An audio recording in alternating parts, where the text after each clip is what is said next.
Nessa videoaula, nós estudaremos o assunto complementar de um conjunto. Esse assunto está no capítulo 1, seção 1.3 do nosso livro-texto. Passaremos agora a definir a noção de complementar de um conjunto. A noção de complementar de um conjunto só faz sentido quando se fixa um conjunto. Normalmente a gente usa a letra U maiúscula. E esse conjunto é chamado de conjunto universo. Então, fixado o conjunto U, de agora em diante os elementos estudados serão sempre elementos de U e os conjuntos serão sempre subconjuntos de U. A definição de complementar de um conjunto é a seguinte: dado um conjunto A, portanto subconjunto de U, definimos o complementar de A, denotado por A com um Czinho como em cima, né? A com Czinho em cima. Esse conjunto é definido como sendo o conjunto formado pelos elementos de U que não pertencem ao conjunto A. Então, em símbolos, A complementar é formado pelos elementos X pertencentes a U, tais que X não pertence ao conjunto A. Portanto, dizer que X está no complementar de um conjunto A é equivalente a dizer que X não é um elemento de A. É isso aí. Para trabalharmos as regras operacionais do complementar de um conjunto, nós primeiramente vamos falar de dois princípios matemáticos. O primeiro princípio é o princípio do terceiro excluído, que diz que, dado um conjunto A em um elemento X, com relação à pertinência, nós só temos duas possibilidades. Ou X é um elemento de A, ou X não é um elemento de A. E o princípio da não contradição diz que essas duas alternativas são excludentes, se excluem mutuamente, ou seja, ou ocorre X pertencente a A, ou ocorre X não pertence a A. E a ocorrência de uma dessas duas relações exclui a outra. Nós demonstraremos agora algumas regras operacionais que seguem diretamente do princípio do terceiro excluído e do princípio da não contradição. A primeira regra operacional nos diz que o complementar do complementar de um conjunto A é o próprio conjunto. De fato, tomando X um elemento do complementar de A, isso é equivalente a X não pertencer ao complementar de A. E se X não pertence ao complementar de A, isso é equivalente a X pertencer a A. Por quê? Porque se X não estivesse em A, X estaria no complementar de A, o que não ocorre. Portanto, com isso, nós provamos que todo elemento do complementar de A é também um elemento de A, e vice-versa. Portanto, vale a igualdade A complementar igual a A.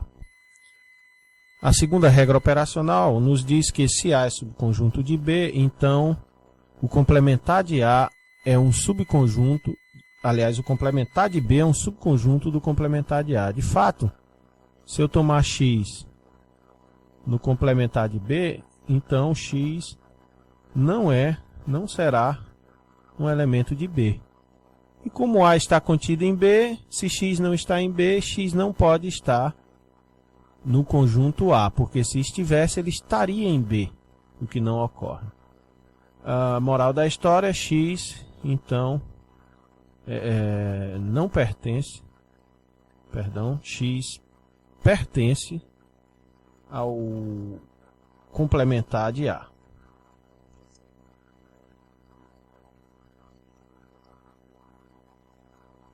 É isso aí. Então, nós mostramos que todo elemento do complementar de B é, portanto, um elemento do complementar de A, logo vale a inclusão B complementar contido em A complementar.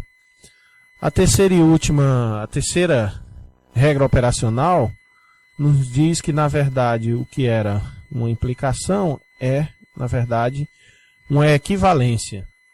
E para isso basta a gente observar o seguinte, só mudando aqui de lápis,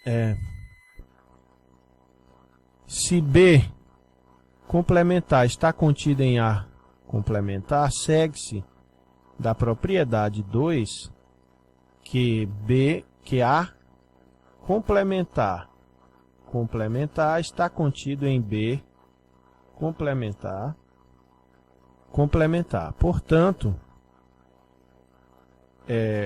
como pela propriedade 1, o A complementar é o próprio A, e o B complementar é o próprio B, segue-se então que A está contido em B.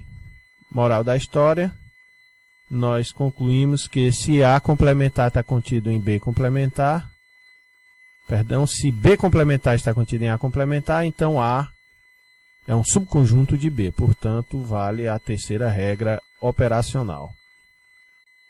Bem, para a nossa quarta regra operacional, primeiramente nós consideramos P e Q propriedades sobre os elementos de U e denotaremos por P'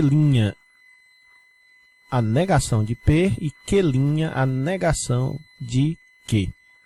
Normalmente aqui a gente lê não P e não Q.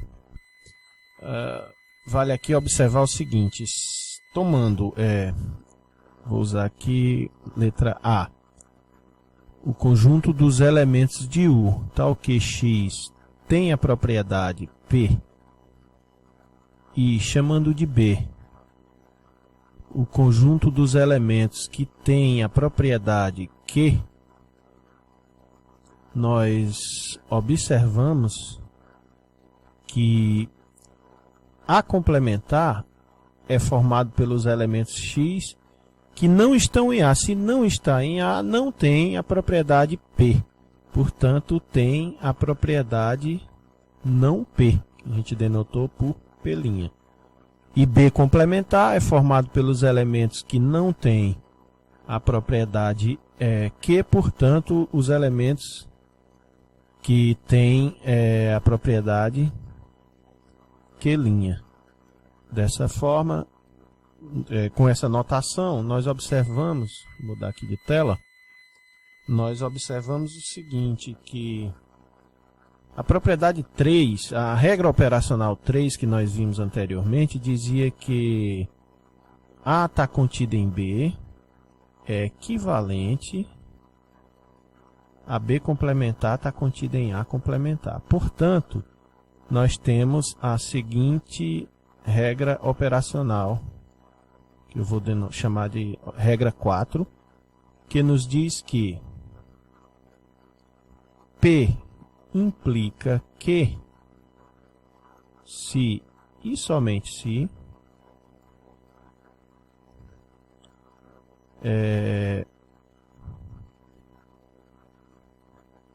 não que implica não P. E isso segue-se diretamente da regra operacional 3, porque P implica que é equivalente a A contida em B. E da regra 3 é equivalente a B complementar contida em A complementar.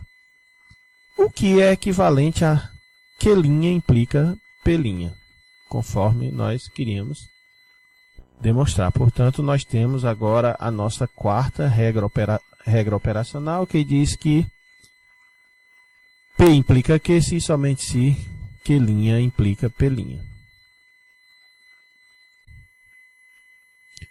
A implicação Q' implica P' chama-se a contrapositiva da implicação P implica Q. A equivalência 4 é a base da demonstração por absurdo. Por exemplo, nós tomamos o conjunto dos números inteiros positivos e consideremos aqui duas propriedades. A primeira é x. A primeira propriedade denotada por P é x é primo ou maior que 2. X pertencente a U, né, é um número primo maior que 2. E a propriedade Q, consideremos a propriedade x pertencente a U é um número positivo ímpar. Portanto, se P é a propriedade que x tem de ser primo maior que 2, então não P, a negação de P, é a propriedade que o número x tem de ser igual a 2 ou não ser primo. Então, x é igual a 2 ou x não é primo.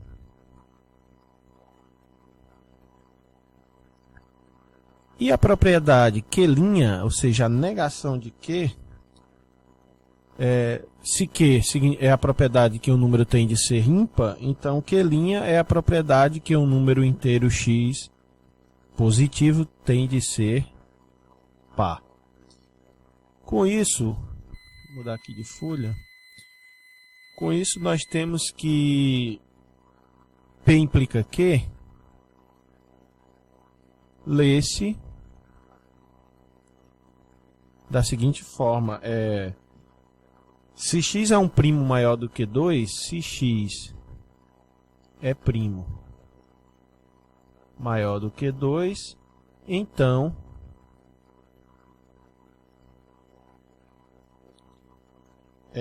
x é ímpar. Essa daqui é a implicação P implica Q.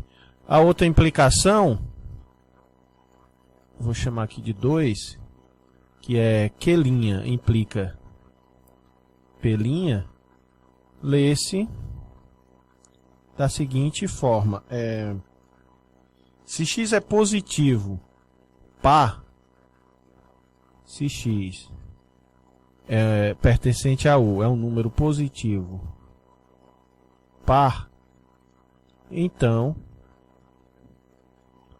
esse número x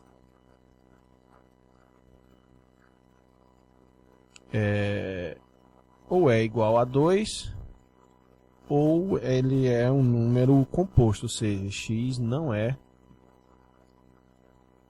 primo. Então, na verdade, o que nós temos aqui é o seguinte: essas duas afirmações, 1 e 2, na verdade, em essência, é a mesma coisa, só que dita com outras palavras. Então, dizer que P implica Q e dizer que não Q implica não P são afirmações equivalentes. Vamos agora resolver um exercício, mostrar que a equação x mais raiz de 6 menos x igual a 0 possui uma única solução real, possui uma única raiz real. Para isso, nós consideraremos aqui 5 propriedades que eu vou denotar aqui pelas letras P, Q, R, S e T. A propriedade P é a propriedade que um número x tem de satisfazer a equação x mais raiz de 6 menos x igual a 0. A propriedade Q é a propriedade que um número tem de ser igual a menos a raiz de 6 menos x. A propriedade R é a propriedade que o quadrado de x tem de ser igual a 6 menos x. A propriedade S é a propriedade que o número x tem de ser solução da equação de segundo grau, né? Da equação quadrática x2 mais x menos 6 igual a 0. E finalmente T é a propriedade que o número x tem de pertencer ao conjunto formado pelos números menos 3 e 2. Observe aqui que claramente P implica Q, que por sua vez implica R, que por sua vez implica S, que implica T. Portanto, nós temos que P implica T. Então, veja bem, aqui nós mostramos que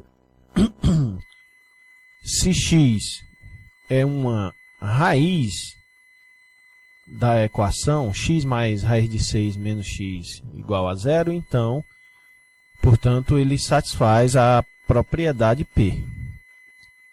Mas, como P implica que x, então, satisfaz a propriedade Q, isto é, x é igual a menos a raiz de 6 menos x, como Q implica R, então x satisfaz a igualdade x2 igual a 6 menos x, como R implica S, x é raiz da equação quadrática x2 mais x menos 6 igual a zero, e, portanto, como S é equivalente a T, temos que x é um elemento do conjunto menos 3 e 2.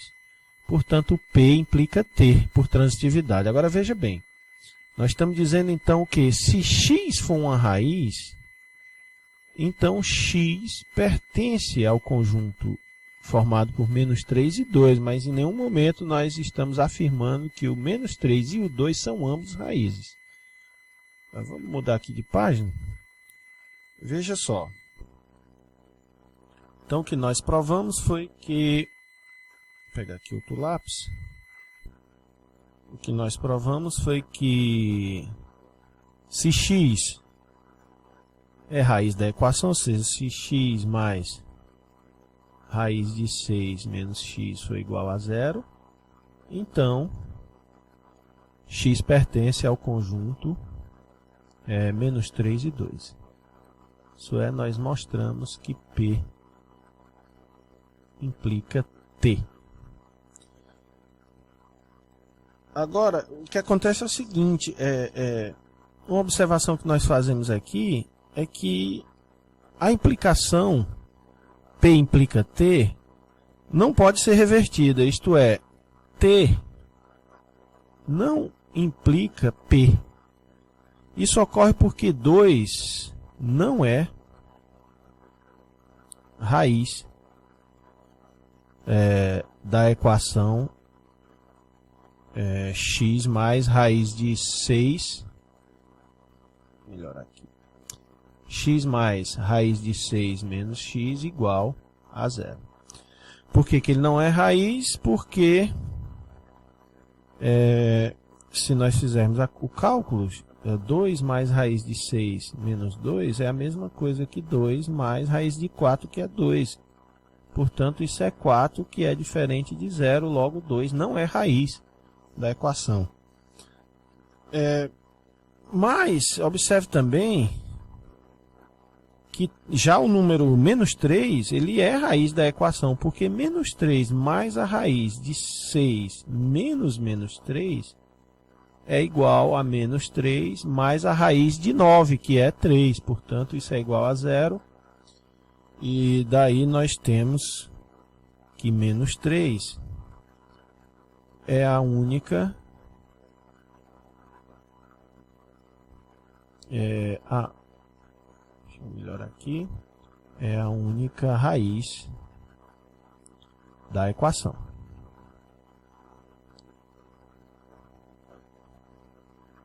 Então, nós provamos o exercício, nós solucionamos o exercício. Fica aqui como um exercício para vocês mostrar ou descobrir quais das recíprocas, porque nós temos P implica Q, implica R, implica S, implica T. Fica como exercício mostrar qual dessas implicações não pode ser revertida.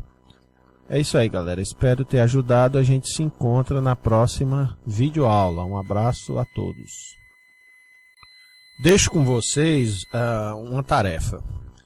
Nós mostramos nesse exercício que P implica Q,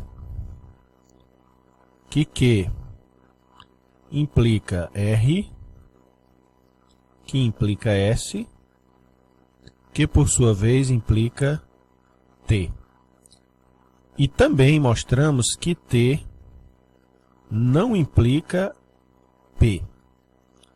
A tarefa para vocês é verifiquem quais dessas implicações não podem ser revertidas. É isso aí, galera. Um abraço a todos. Até a próxima videoaula. Tchau.